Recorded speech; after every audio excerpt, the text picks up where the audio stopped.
સુરેન્દ્રનગર જિલ્લાના દસાડા તાલુકાના ખેરવા ગામમાં માથાભારે બુટલેગરે આતંક મચાવ્યો.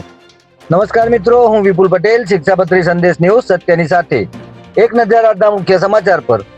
સુરેન્દ્રનગર જિલ્લાના દસાડા તાલુકાના ખેરવા ગામમાં માથાભારે બુટલેગરે આતંક મચાવ્યો હોવાની ઘટના સામે આવી છે.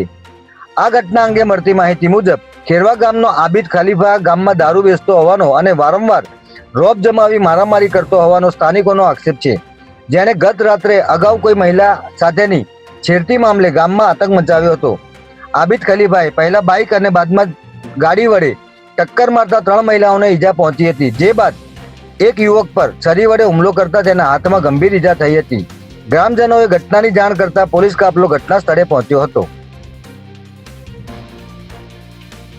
આ અંગે ગ્રામજનોએ જણાવ્યું હતું કે આબિદ ખલીફા વારંવાર ગામ માથે લે છે. છેલ્લા 15 દિવસમાં તેના પર આ ત્રીજી ફરિયાદ નોંધાઈ છે. આબિદ ખલીફા દારૂનો ધંધો કરે છે અને છરીઓ લઈને ગામમાં ફરે છે, જેથી પોલીસ આ શખ્સ વિરુદ્ધ કડક કાર્યવાહી કરે તેવી લોકોએ માંગ કરી છે.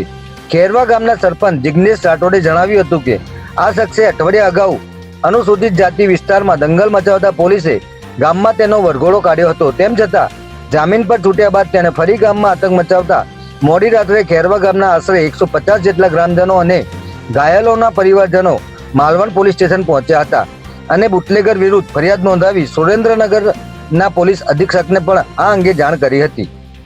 જય હિન્દ, જય ભારત.